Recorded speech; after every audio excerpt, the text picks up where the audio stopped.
Today I will discuss the following topics. First, the origins of Sunnis and Shiites. Secondly, the differences between these two main groups in Islam.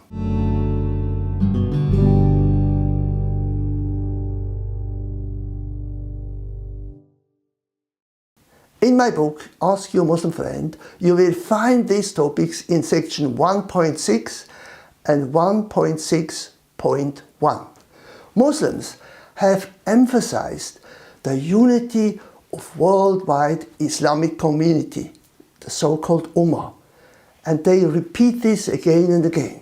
They often claim that Allah is one, that there is only one text of the Quran, and that there is only one teaching and one united ummah with only one Islamic group. Is this true? Everyone who has observed history and studied the situation in the world must say, no, this is not true. In general, they do not like to discuss the various groupings among the Muslim people worldwide. They avoid speaking about the problems, wars and killing among all the different Muslim groups. In addition, Muslims often overlook the fact that all their attempts to question the credibility of Christianity serve no purpose unless they apply the same criteria to their own faith. Muslims use the word sect, firqa, differently than Christians. Primarily, the word is used for the division of Muslims into Sunni and Shiites, and then also for the numerous divisions within these main groups. Muhammad himself predicted that his followers would fragment into many different sects. In the Dictionary of Islam by Hughes, we read the following on page 567.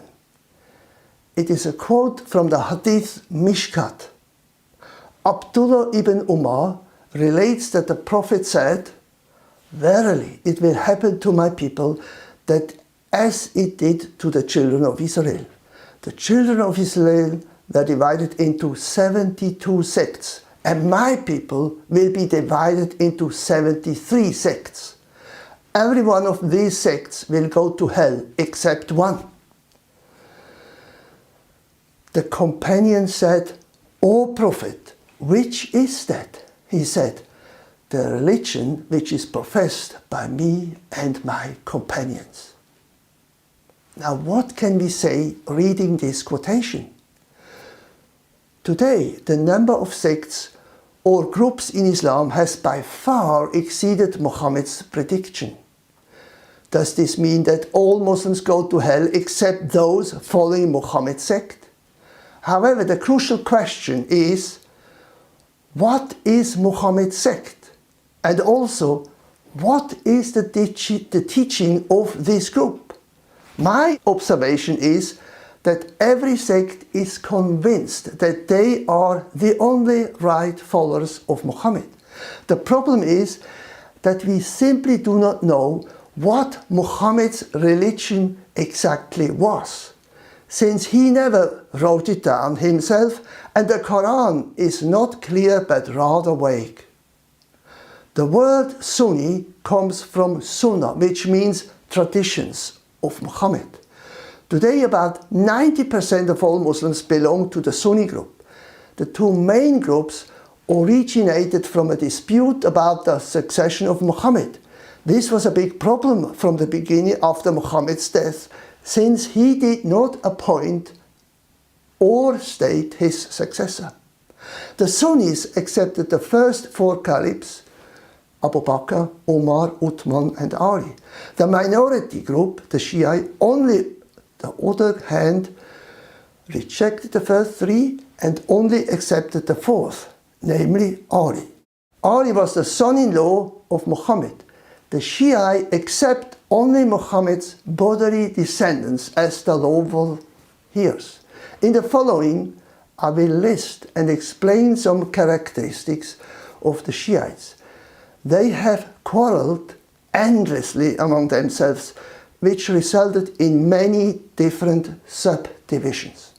Some of the topics that were disputed within but also against Sunnis were: was the Quran created or did it exist eternally?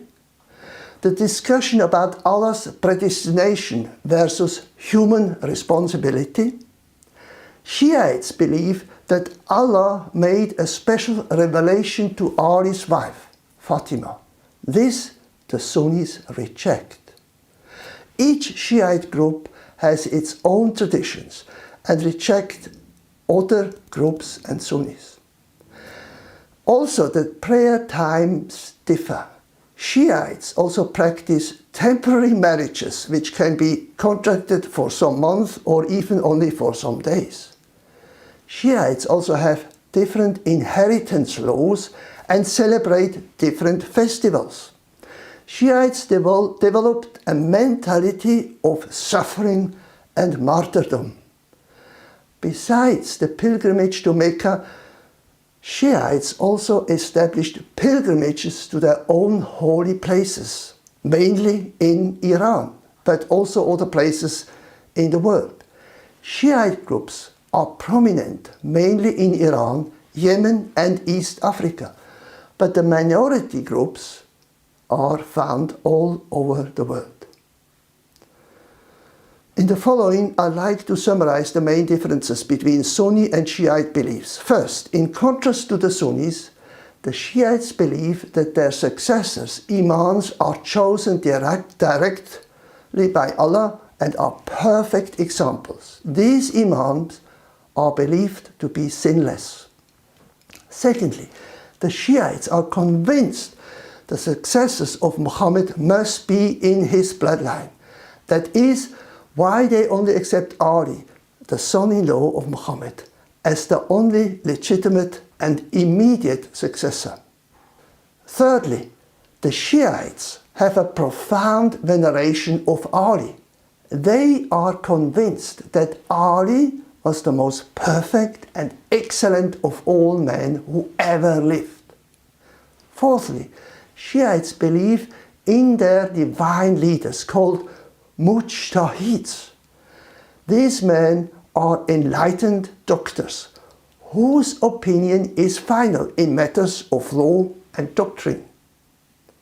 Fifthly, Shiites have different festivals than Sunni Muslims. Sixthly, Shiites accept the Magians who also have received an inspired book from Allah.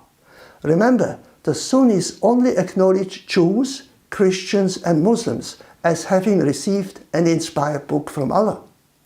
In Shia Islam, and this is number 7, the doctrine of taqiyya is prominent and well established. It allows them to conceal or even deny their faith if they find it to the advantage of Islam. This term taqiyya does not exist officially in Sunni Islam, though many Muslims practice it as well when under pressure. Number 8. There are also various minor differences in the performance of liturgical prayers. 9 points. Most Shia Muslims pray only 3 times a day, whereas the Sunni Muslims pray 5 times a day. Number 10. There are many differences concerning the civil laws of Shia and Sunni. Dear friends, I hope you find some valuable content about these teachings. If you find this lecture helpful, please like this video.